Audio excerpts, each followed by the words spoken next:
Bismillahirrahmanirrahim. Assalamualaikum warahmatullahi wabarakatuh.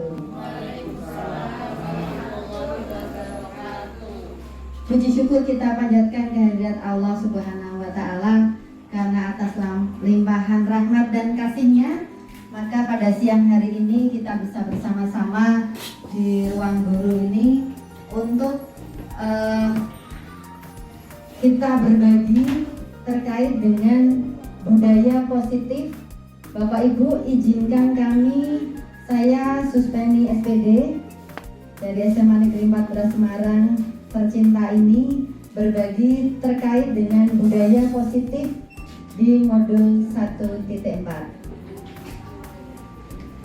Bapak Ibu yang kami hormati, sebelum saya memandu terkait dengan budaya positif, mungkin Bapak Ibu ada yang sudah tahu atau sejauh mana Bapak Ibu mengetahui tentang budaya positif. Adakah yang mau memberikan komentar terkait budaya positif itu seperti apa? Budaya positif itu budaya yang mengandung unsur kebaikan. Terima kasih Bu Ani. Ada lagi Bapak Ibu yang lain? Silakan Pak Dwi. Sebelumnya bagaimana dan sekarang bagaimana? Yang dulu bagaimana Pak Dwi? Dari dulu yang belum mengetahui, istilahnya itu yang baik, sekarang jadi yang baik Bu. Oke, terima kasih. Terkait dengan budaya positif, kalau kita lihat namanya saja positif, tentunya sesuatu yang baik. Terima kasih. Tadi seperti sudah disampaikan Bu Ani maupun Pak Dwi. Kalau kita bicara masalah positif, tentunya itu sesuatu yang baik.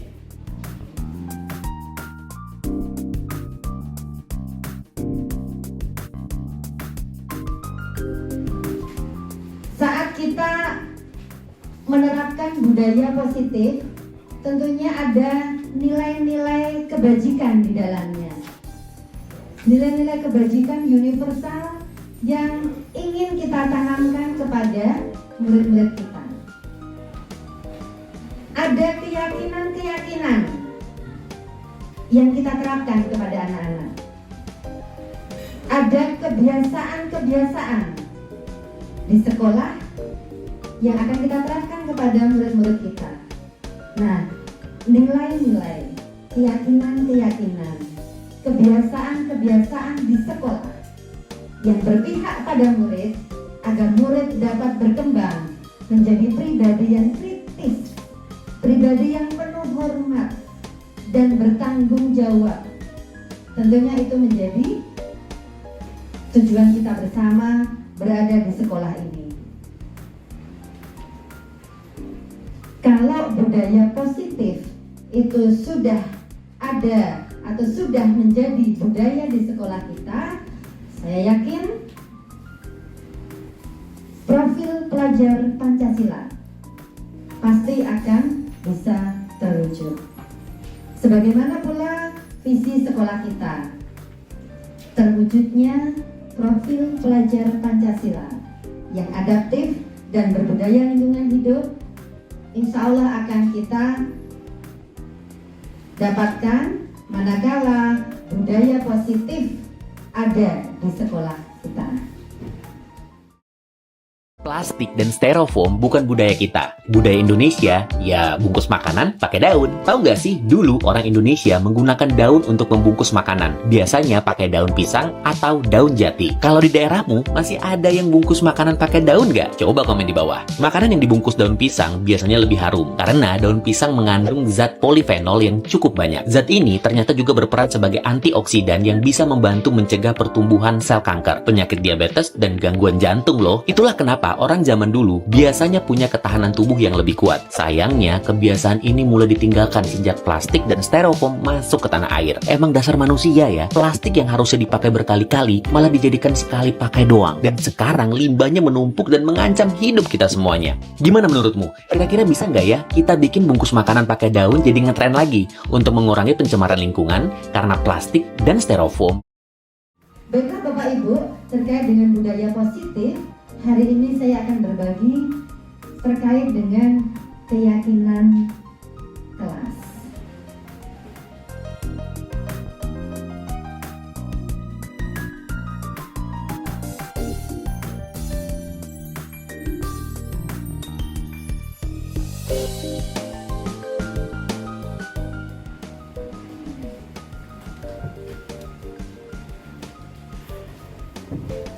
Keyakinan kelas dan efektif dapat membantu dalam pembentukan budaya disiplin positif di kelas secara khusus dan di sekolah secara umum.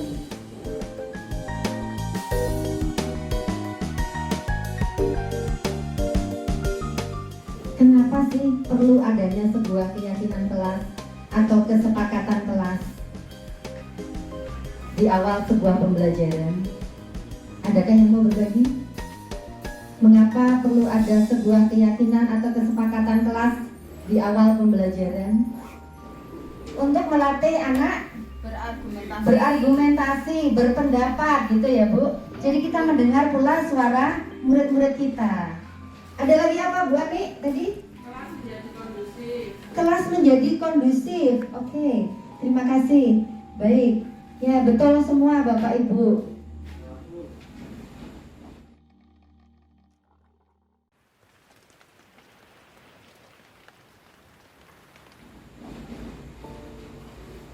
Untuk apa sih sebetulnya keyakinan kelas itu tujuannya apa? Oh, menumbuhkan budaya positif dengan keyakinan kelas yang sudah dibuat.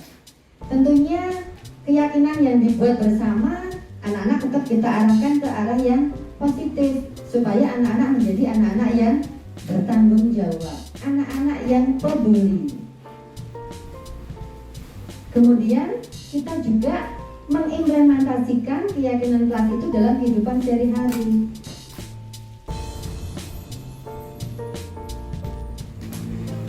Sehingga dengan keyakinan kelas, kesepakatan kelas yang dibuat bersama antara anak dan guru, antara murid dan guru, maka nanti manakala terjadi sebuah pelanggaran, kita bisa mengingatkan kembali kepada anak apa keyakinan kelas yang sudah kita buat. Keyakinan kelas menjadi sebuah budaya positif karena kita tidak ada lagi hukuman. Kita meniadakan yang namanya hukuman.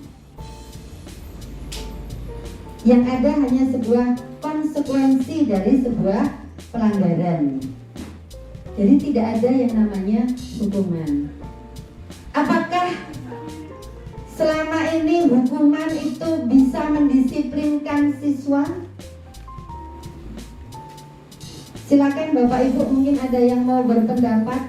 Apakah hukuman dapat mendisiplinkan murid kita?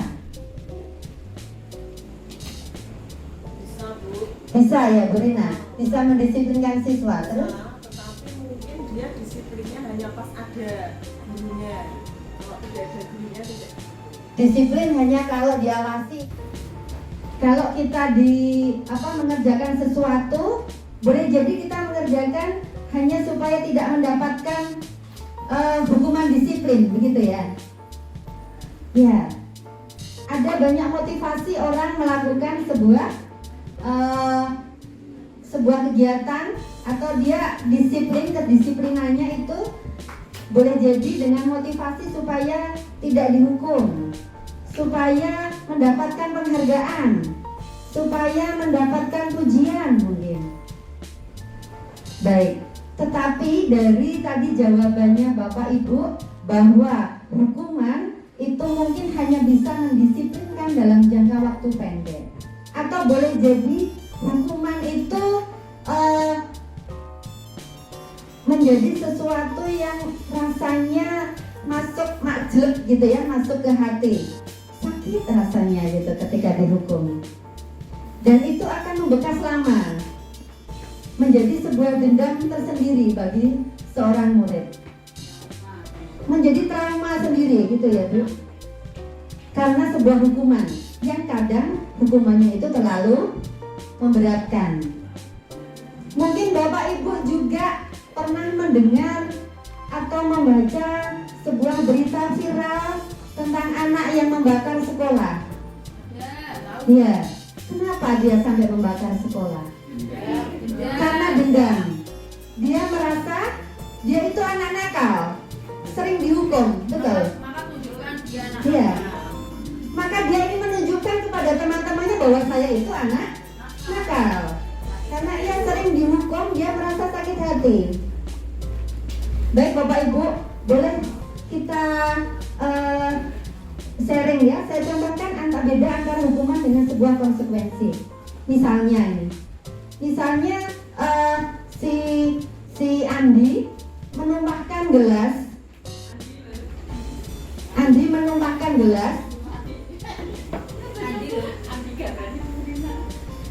Kemudian dia dihukum dengan hukuman lari lapangan 3 kali misalnya. Itu namanya hukuman. Ada nggak hubungannya antara menumpahkan gelas di lantai dengan lari lapangan 3 kali? Tidak ada tentunya. Maka itu yang disebut sebagai hukuman. Tetapi kalau kita bicara konsekuensi, maka kita ajak anak itu untuk menjadi lebih baik dari pelanggaran apa yang sudah dia lakukan. Jadi kalau tadi ada anak menumpahkan gelas di lantai, menumpahkan minuman dari gelas di lantai, konsekuensinya apa?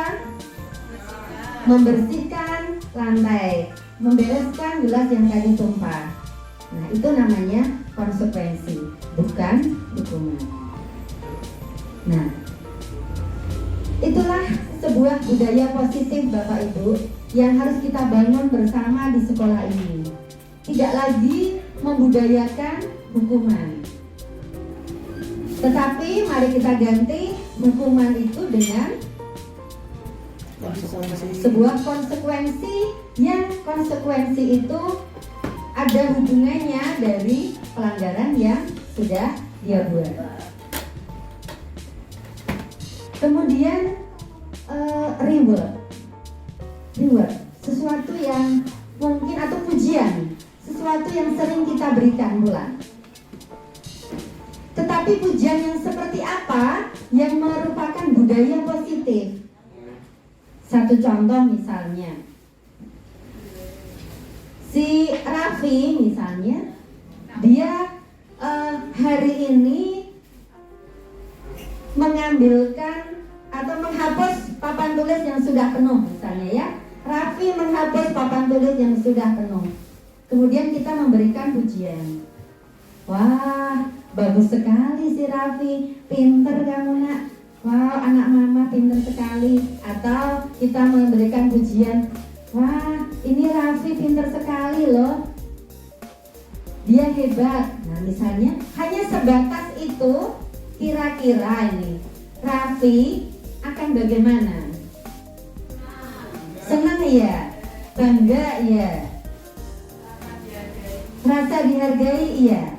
Akan tetapi boleh jadi dia juga akan merasa sombong kalau pujiannya hanya berhenti sampai pada hebat, pinter seperti itu, bagus, maka akan bisa ke arah menjadi sombong. Atau Bapak Ibu ketemu, hai Erli cantik sekali misalnya.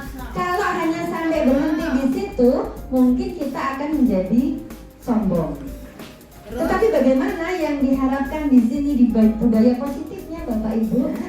Budaya positif yang harus kita bangun adalah bagaimana positifnya itu bisa terus dilakukan untuk orang lain.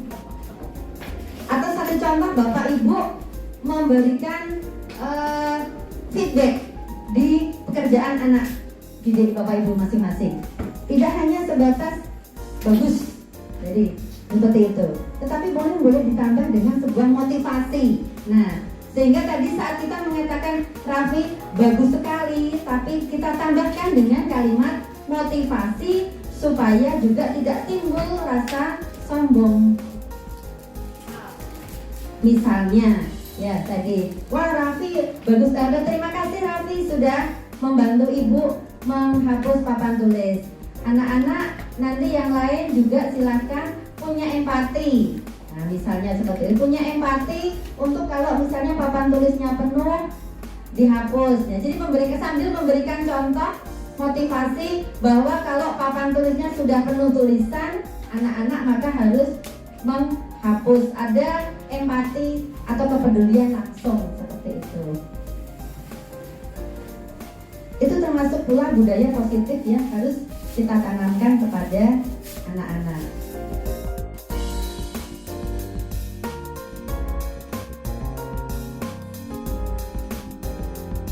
Bapak Ibu sudah pernah membuat keyakinan kelas? Belum. Ada yang sudah, ada yang belum. Oke. Keyakinan kelas dan kesepakatan kelas beda? Iya sama saja. Oh, Iya, sama. sama.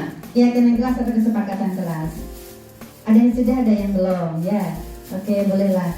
Ini saya berikan sedikit contoh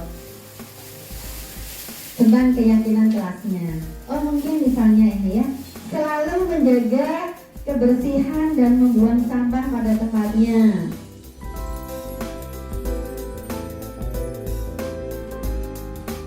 Sehingga nanti kalau misalnya ada yang membuang sampah sembarangan, kita tinggal mengingatkan keyakinan kelasnya apa.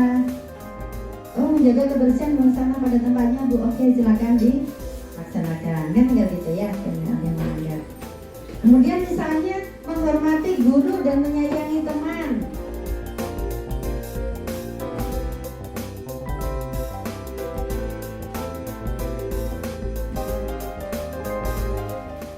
Ya, jadi kalau nanti ada siswa yang tidak menghormati guru, ya tinggal kita ingatkan keyakinan kelasnya bagaimana nak, gitu ya. Menyayangi teman, nah, Bu Rohmat juga menyayangi teman, gitu ya. Nah, menyayangi teman ya Bu, kita juga menghormati guru dan menyayangi teman. Maka kita juga sudah memberikan contoh kepada anak didik kita bahwa kita guru juga menghormati guru dan menyayangi teman.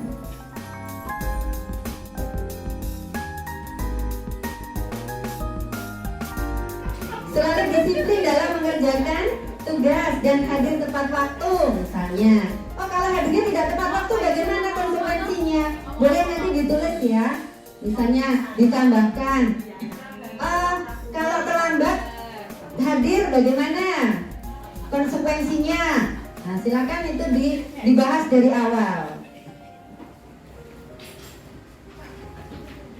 Kalau pengumpulan tugasnya terlambat bagaimana?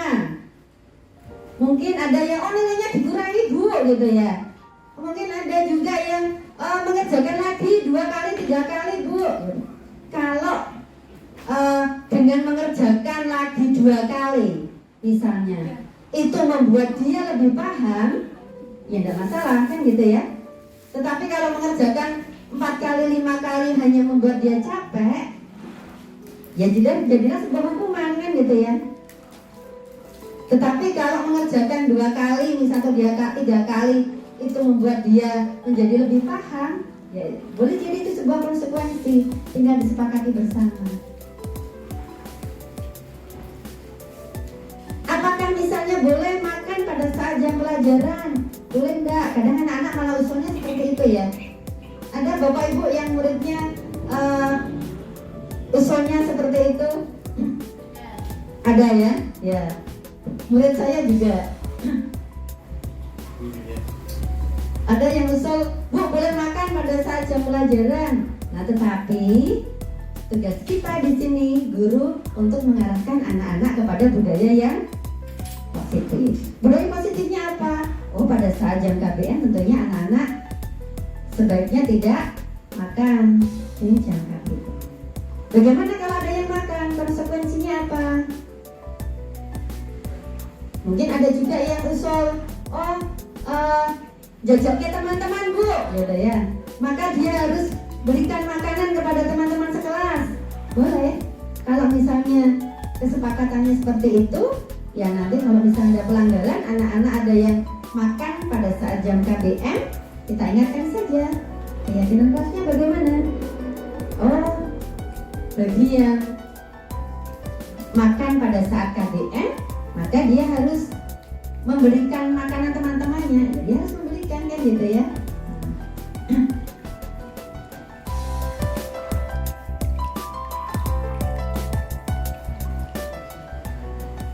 Bagaimana menggunakan HP pada saat KDM misalnya, itu diatur pula menjadi sebuah keyakinan kelas. Dari keyakinan kelas ini nanti tentunya akan meningkat menjadi keyakinan sekolah, kesepakatan sekolah mau seperti apa.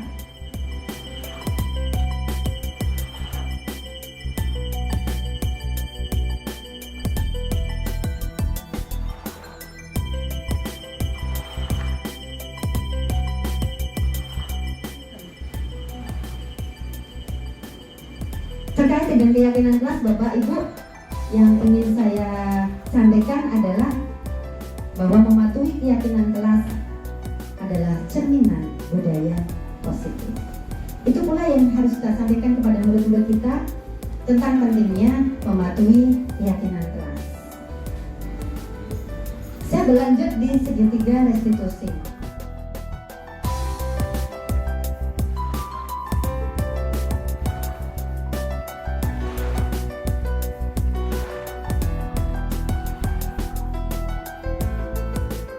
Assalamualaikum Moza. Waalaikumsalam Bu. Lama tak berjumpa ini Moza. Gimana kabarnya hari ini? Saya galau Bu. Galau. Galau kenapa? Saya nggak suka dengan nakal sama Bu. Oh, emang Bu Retno bilang kamu nakal itu kenapa? Saya ke kantin pada saat pelajaran Bu matematika, tapi kan saya cuma menemani Wara Bu. Oh, jadi pada waktu pelajaran matematika di jamnya Bu Retno kamu menemani Tara main makan di kantin gitu ya? Ya, saya cuma menemani Wara Bu. Oke, baik. Menurut kamu ini ya, Za, menurut kamu kalau meninggalkan jam pelajaran dan kamu malah di kantin itu sesuatu yang benar atau tidak? Tidak Bu. Tidak, oke. Berarti yang seperti itu namanya melanggar keyakinan kelas apa tidak? Ya. Moza, kamu ingat kesepakatan kelas yang sudah dibuat bersama Bu Retno? Ya Bu, mengikuti pelajaran saat jam pelajaran dan tidak kantin saat jam pelajaran. Kamu sudah paham ya dengan kesepakatan itu? Iya.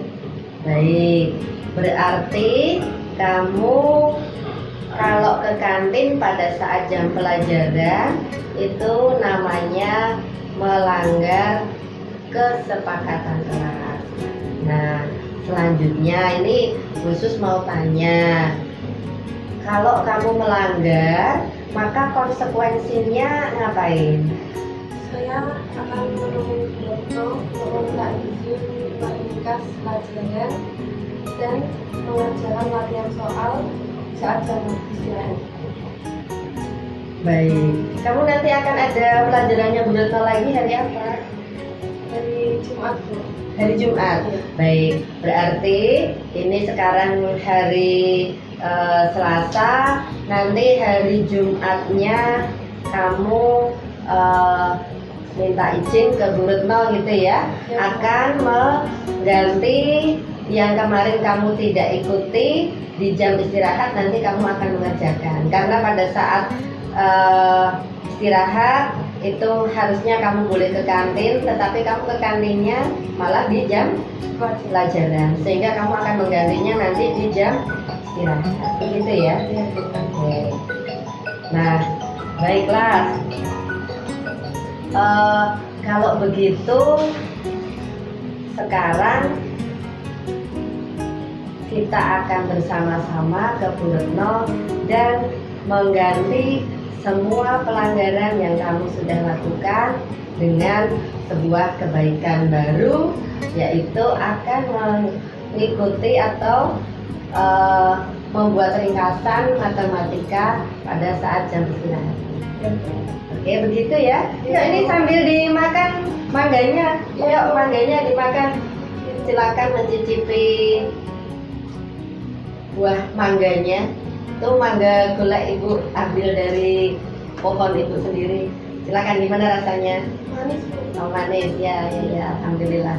Oke, Moza, boleh dong Ibu dikasih refleksi atas pertemuan kita hari ini. Mungkin bisa kamu ceritakan hari ini kamu dengan Bu Supeni ini ngapain, kemudian gimana sih perasaanmu atau pembelajaran apa yang sudah kamu dapatkan dari pertemuan kita hari ini, dan nanti kedepannya kamu akan bagaimana? Silakan. Saya sudah merasa waktu Bu dari mencari permasalahan yang saya buat, dan saya tidak Terus akan sudah ketemu melanggar- solusinya Iya, ya. saya tidak akan melanggar kesepakatan yang sudah kita buat bersama.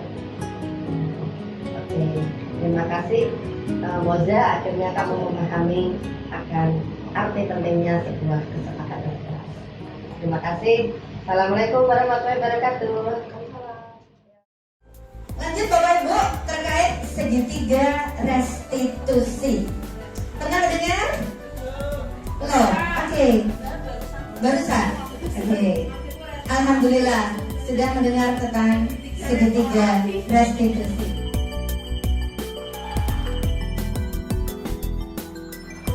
Nah, ini segitiga restitusi. Dimulai dari menstabilkan identitas.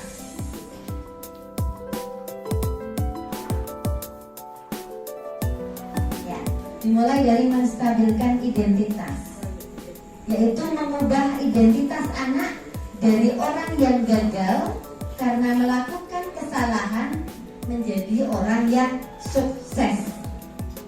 Jadi jangan pernah kita mengatakan kamu gagal nak,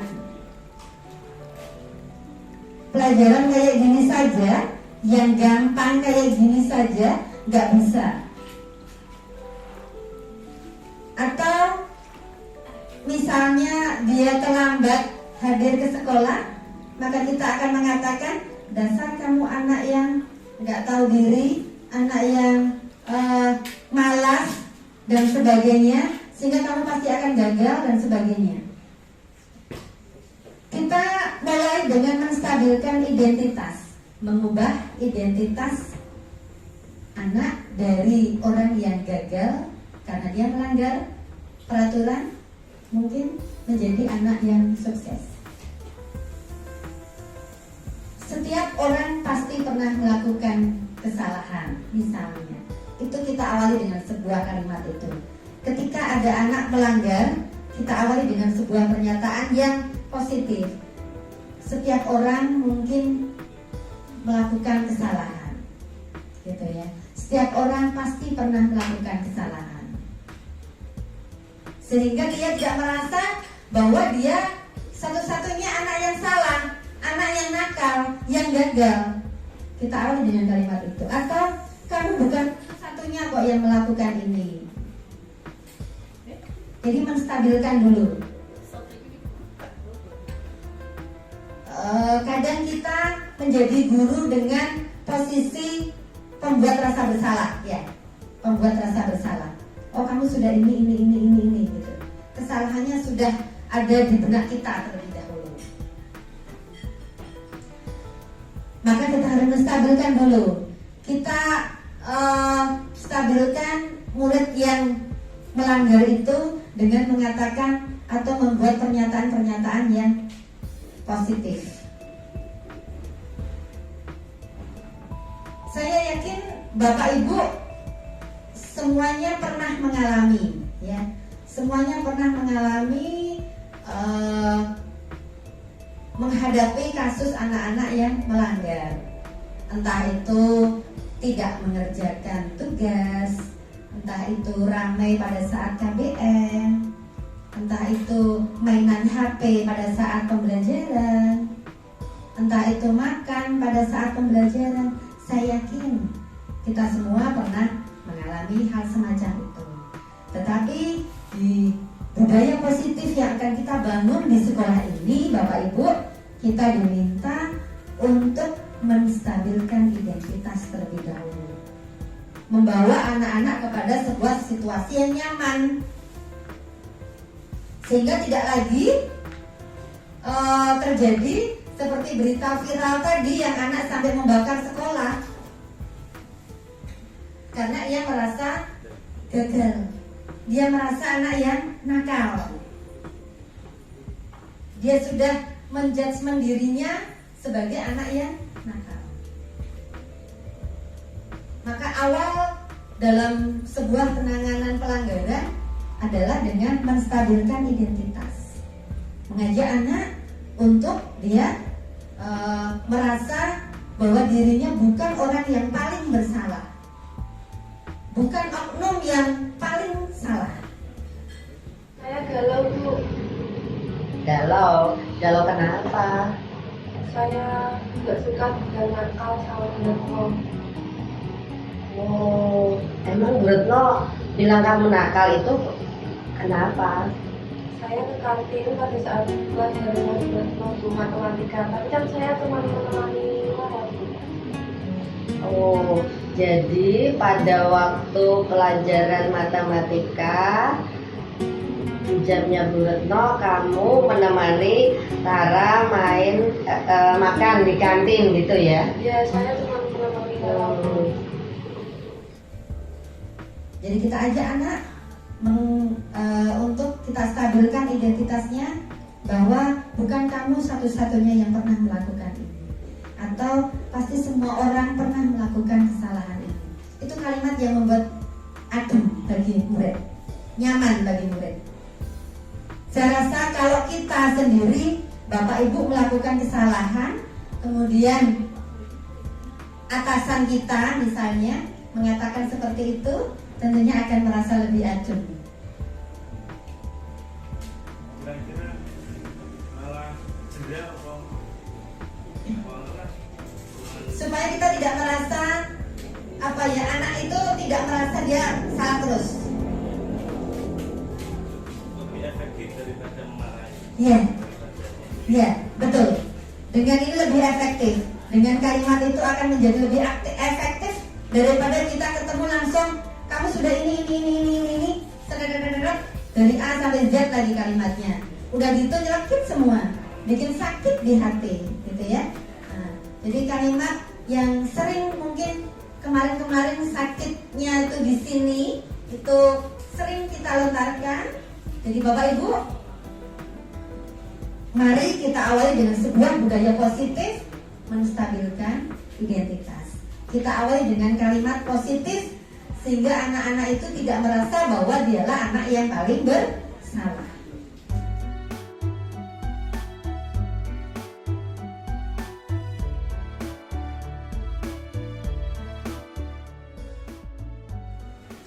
Yang kedua yang harus kita lakukan adalah memvalidasi kebutuhan.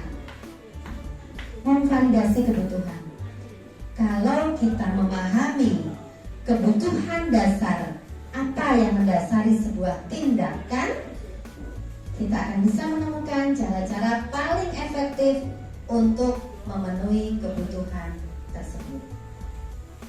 Jadi kita validasi, kita lihat dulu sebetulnya masalahnya apa dan kebutuhan siswa itu sebetulnya apa. Kita bisa dengan pernyataan, kamu tentu punya alasan kenapa melakukan itu. Atau adakah cara yang lebih efektif untuk mendapatkan apa yang kamu butuhkan? Kalau boleh kita rangkai dalam satu kalimat begitu ya. Tadi misalnya ada anak tidak mengumpulkan tugas misalnya. Kita boleh dengan sebuah kalimat misalnya, sebetulnya memang tidak hanya kamu sih yang belum mengumpulkan tugas. Dia merasa mungkin dia bukan orang satu-satunya yang paling merasa bersalah. Sudah senang dulu ya kita ya kadang ya. Kita pun kalau salah, kalau merasa tidak saya sendiri yang salah, ada temannya gitu masih ada ayam dulu ya. masih ada temennya gitu ya. Saya sendiri juga gitu, kalau dioyak-oyak, oh tidak hanya saya, ternyata yang dioyak-oyak belum selesai gitu kan. Nah, kemudian dilanjutkan. Tentunya kamu punya alasan untuk kenapa kamu melakukan itu. Kenapa kamu tidak mengerjakan tugas? Itu sebuah validasi.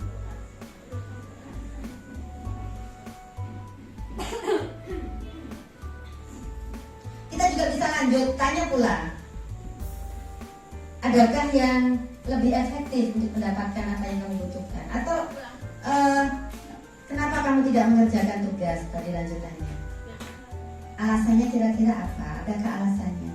Oh, mungkin dia akan menjawab, oh saya tidak mengerjakan tugas, maaf Bu, karena saya semalaman disuruh orang tua jaga warung misalnya. Maka kita akan menjadi mungkin lebih empati, rasa marah kita menjadi sedikit berkurang gitu ya, karena dia harus membantu orang tuanya jaga warung misalnya. Atau anak yang memang misalnya dia tidak mengerjakan karena memang lebih senang main game misalnya. Boleh jadi ya, anak-anak yang seperti itu ada pula. Saya tidak mengerjakan karena saya tidak bisa, dan tidak ada orang yang saya tanyai untuk ngajari saya. Boleh jadi seperti itu. Boleh jadi dia juga akan mengatakan bahwa dia tidak mengerjakan karena lupa. Nah, mungkin kita bisa lanjut dengan sebuah pertanyaan. Sebetulnya kamu sekolah di sini apa yang kamu butuhkan? Oh, saya pengen menuntut ilmu misalnya. Saya ingin belajar banyak di SMA ini. Oke, kalau kamu pengen dapat tambahan ilmu seperti itu, maka kamu harus bagaimana? Kita arahkan anak-anak untuk mencari solusinya. Setelah dia tahu kenapa dia melakukan seperti itu, kita ajak anak-anak untuk mencari solusinya. Nah, selanjutnya kita bisa menanyakan keyakinan kelas. Nah, itu tadi pentingnya sebuah keyakinan kelas. Setelah melakukan langkah yang 1 dan 2, 3 itu, maka anak akan siap untuk dihubungkan dengan nilai-nilai kebajikan tadi. Budaya positif untuk bisa dipercaya menjadi orang yang dia inginkan. Nah, kemudian kita bisa tanyakan, keyakinan kelas apa yang telah kita yakini? Kamu nanti ingin menjadi seperti apa? Itu Bapak Ibu yang kita bisa tanyakan. Kita arahkan anak-anak kepada sebuah keyakinan kelas. Moza, kamu ingat kesepakatan kelas yang sudah dibuat bersama muridmu? Ya Bu, mengikuti pelajaran saat jam pelajaran dan tidak ulangi saat jam pelajaran. Kamu sudah paham ya dengan kesepakatan itu? Iya. Baik, berarti kamu kalau ke kantin pada saat jam pelajaran itu namanya melanggar kesepakatan kelas. Misalnya tadi keyakinan kelas, saya keyakinan kelas ya. Misalnya keyakinan kelasnya selalu disiplin dalam mengerjakan tugas. Berarti kamu ingin tahu mengerjakan tugas, misalnya setelah dia menyatakan keyakinan kelasnya apa? Oh, mengerjakan selalu tepat waktu atau disiplin dalam mengerjakan tugas. Baik. Nah, sekarang atau selanjutnya nanti mau bagaimana? Karena kamu sudah tidak disiplin dalam mengerjakan tugas, selanjutnya mau bagaimana? Nah, biarkan anak-anak untuk memberikan solusinya. Nah, misalnya, baik Bu, saya akan mengerjakan nanti di jam istirahat. Saya akan menggantinya nanti di jam istirahat. Misalnya. Mengerjakan. Karena pada saat teman-teman mengerjakan, saya tidak mengerjakan. Misalnya. Atau saya akan mengerjakannya nanti pas libur, saya akan mengerjakan dan saya akan segera mengumpulkan. Jadi kita tidak lagi membawa anak kepada sebuah tindakan bahwa dia salah, maka dia harus dihukum. Budaya itu yang harus kita bangun dari sekarang. Kalau ke kantin pada saat jam pelajaran itu namanya melanggar kesepakatan kelas. Nah, selanjutnya ini khusus mau tanya, kalau kamu melanggar, maka konsekuensinya ngapain? Saya akan menemui Dokter untuk meminta izin meringkas pelajaran dan mengerjakan latihan soal saat jam istirahat. Baik, kamu nanti akan ada pelajarannya Bu Retno lagi hari apa? Hari Jumat, Bu. Hari Jumat. Baik, berarti ini sekarang hari Selasa, nanti hari Jumatnya kamu minta izin ke Bu Retno gitu ya, akan mengganti yang kemarin kamu tidak ikuti di jam istirahat, nanti kamu akan mengerjakan. Karena pada saat istirahat itu harusnya kamu boleh ke kantin, tetapi kamu ke kantinnya malah di jam pelajaran, sehingga kamu akan menggantinya nanti di jam istirahat, begitu ya. Oke. Jadi kita tidak lagi membawa anak kepada sebuah tindakan bahwa dia salah, maka dia harus dihukum.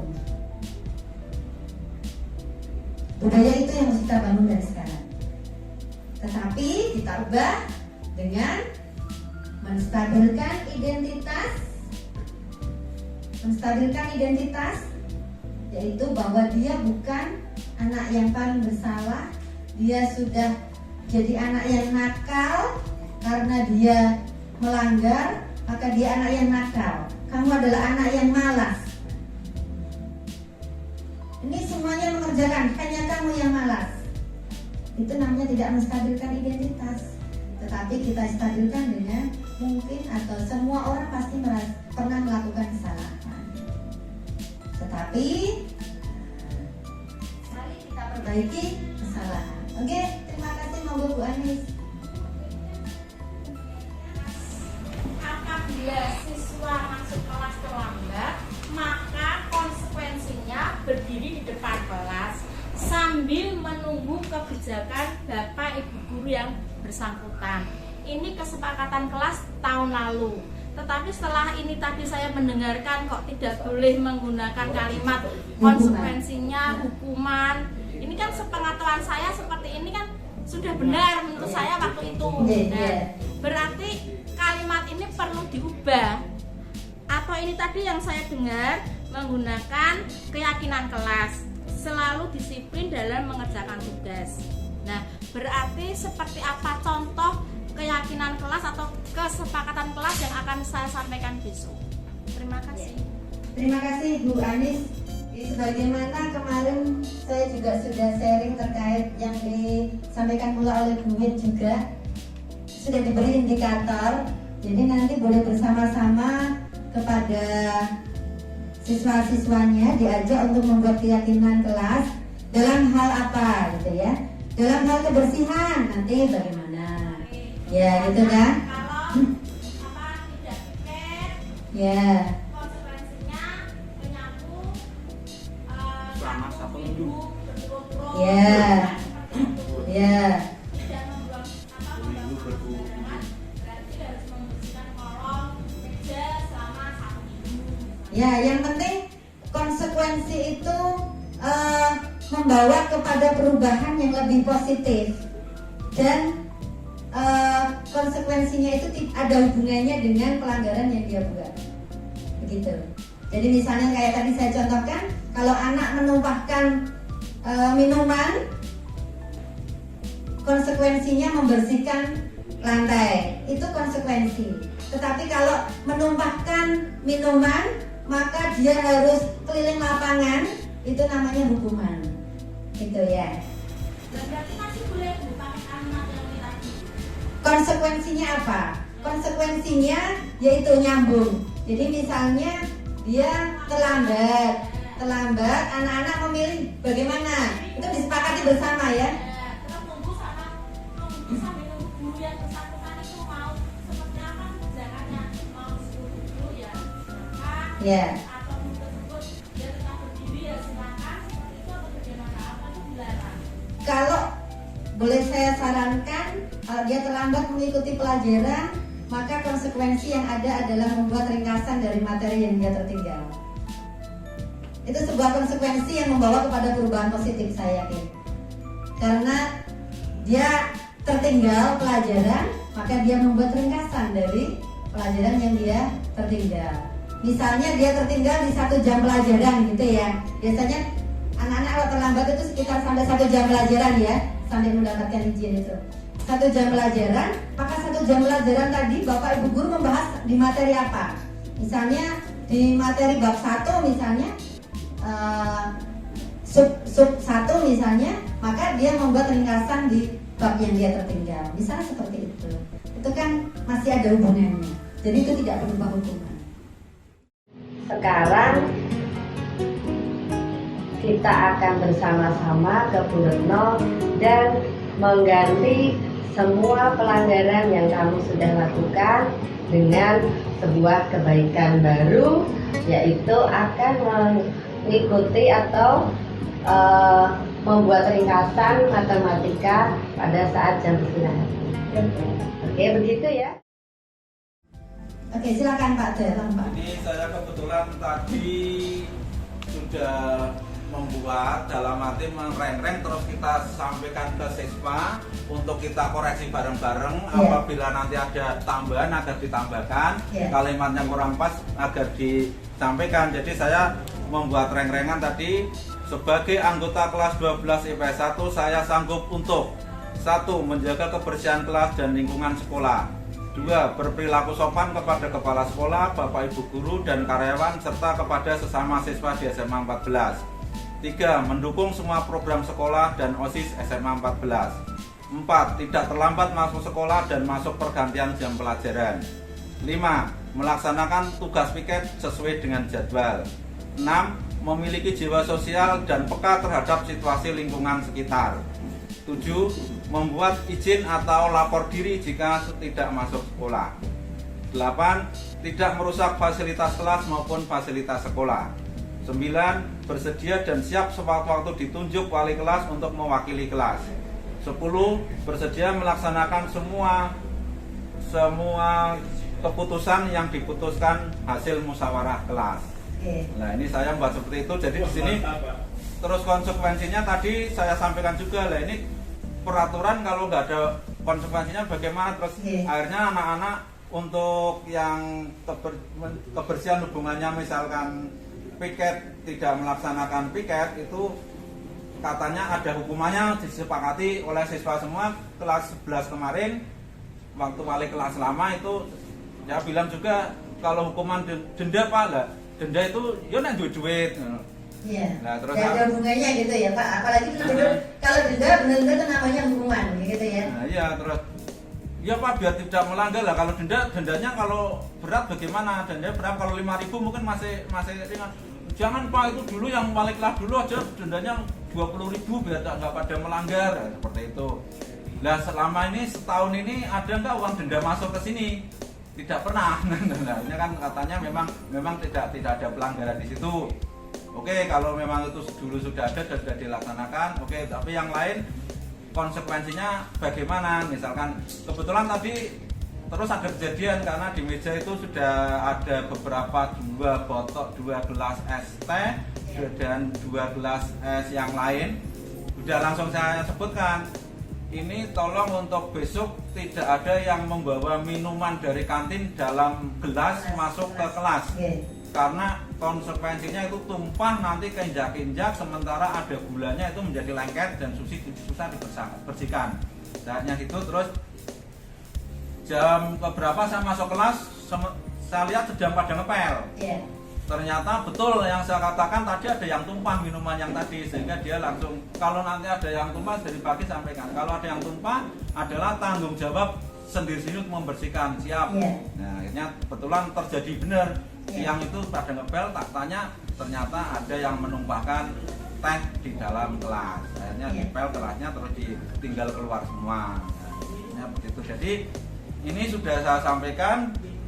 Untuk hukuman atau berapa denda hanya yang ini kalau misalkan masa terlambat, misalkan kebanan masa didenda, saya bilang gitu juga.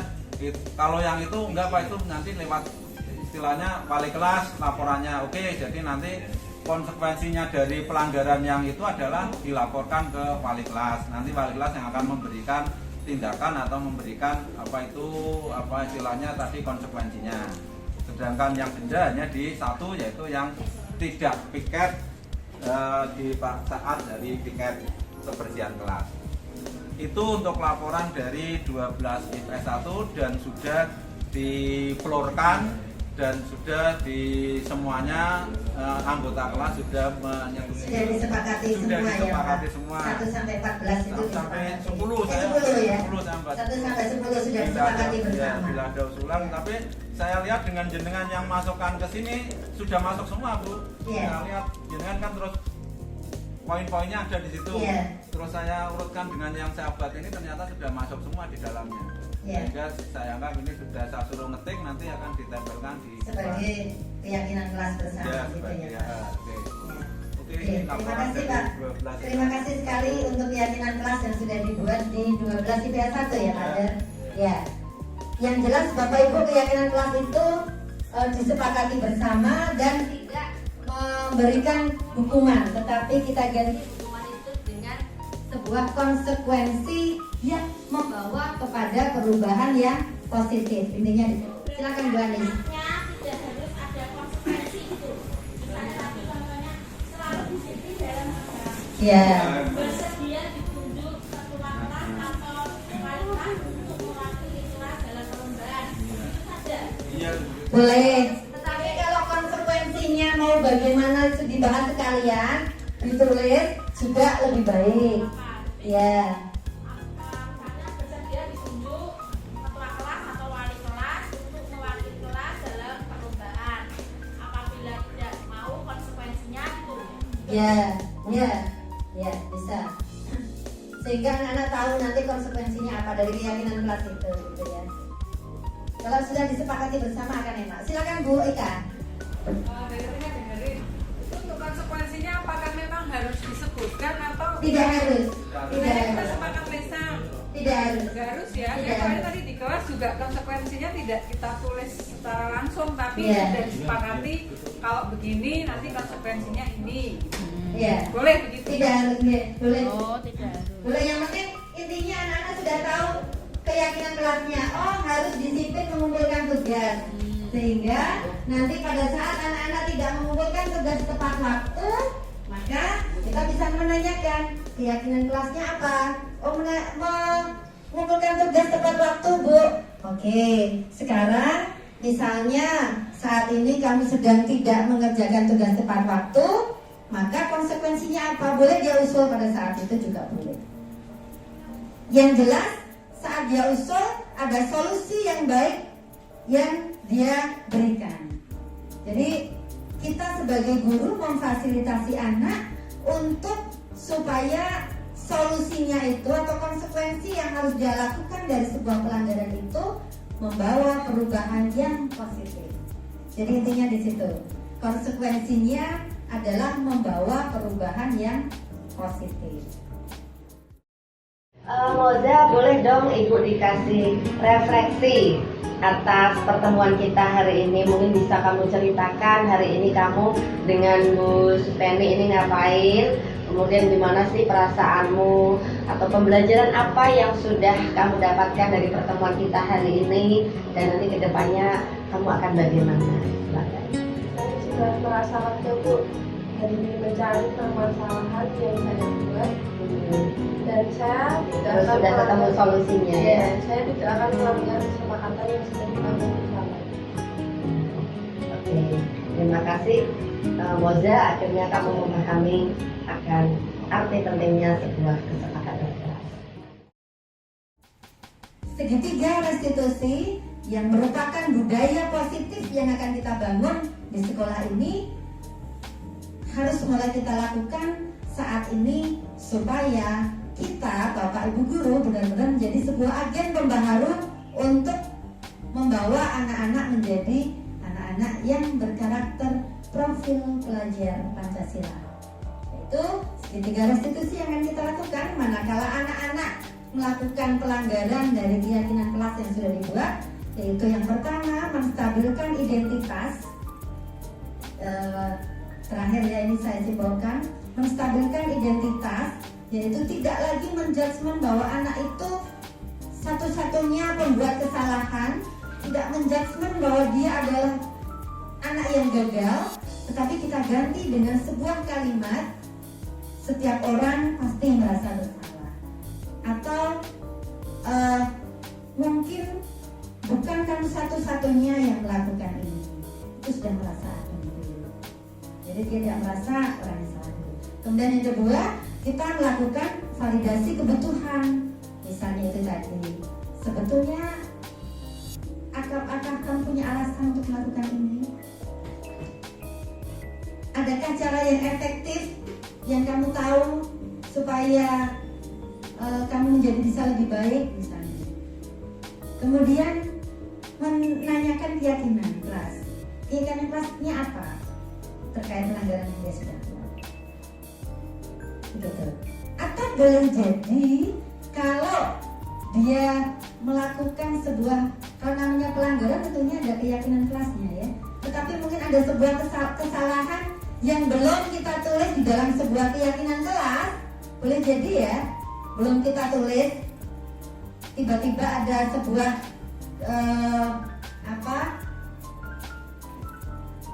perlakuan atau perbuatan yang dilakukan itu tidak baik misalnya, atau misalnya berciuman di kelas gitu misalnya. Mungkin kita tidak tulis di keyakinan kelas ya untuk tidak melakukan kegiatan asusila seperti ini. Tetapi tiba-tiba mungkin ada sebuah perbuatan anak misalnya, berciuman di kelas misalnya. Boleh jadi saat itu kita buat keyakinan kelas baru lagi. Oke. Nah misalnya, kalau itu tidak baik, maka keyakinan kelas apa yang kamu usulkan? Gitu. Oke, terima kasih. Betul, keyakinan sekolah. Iya. Iya. Di sekolah sudah ada Iya. perbuatan asusila. Iya. Di sekolah kan Iya, sudah. apakah itu juga perlu kita tuliskan di dalam keyakinan kelas? Boleh iya, boleh tidak. Kalau itu memang sudah tata-tatanya sudah disepakati pula bersama ya, boleh. Boleh tidak dituliskan. Tidak ditulis karena kan Boleh. itu sudah ada di tata Iya. Ya itu tadi maksud saya untuk sesuatu yang mungkin tidak ada yang terlewat gitu ya. Di tata tertib ada yang terlewat, maka boleh membuat sebuah kesepakatan kelas baru. Oke, kalau misalnya kamu melakukan ini, maka keyakinan kelas apa yang bisa kamu usulkan? Itu kalau baru kalimatnya, maka keyakinan kelas apa yang bisa kamu usulkan? Tetapi untuk sebuah peraturan yang atau tata tertib yang sudah kita buat bersama, kita sepakati bersama, maka kita bisa menanyakan saja tata tertibnya apa atau keyakinannya bagaimana, kesepakatannya bagaimana, begitu. Itu mungkin Bapak Ibu terkait dengan budaya positif yang saya sampaikan pada saat hari ini. Terima kasih atas waktu dan kesempatannya sehingga saya bisa berbagi terkait budaya positif di modul 1.4. Sampai ketemu di modul berikutnya di modul 2 nanti. Bapak Ibu, saya akhiri dengan sebuah pantun. Jalan-jalan ke Kokrosono. Tidak lupa mencari ban. Karena di Kokrosono banyak ban ya. Iya Bu, Banyak ban bekas ya. banyak Bu. Tidak lupa mencari ban. Kayaknya Pak Dwi sudah menunggu ini terusnya. Jalan-jalan ke Kokrosononya ya Pak, saya ulangi. Jalan-jalan ke Kokrosono tidak lupa membeli ban. Mari kita selalu berpositif thinking yuk untuk membawa sebuah perubahan. Oke, terima kasih. Thank you for listening. Terima kasih Bapak Ibu. Kami akhiri. Wassalamualaikum warahmatullahi wabarakatuh.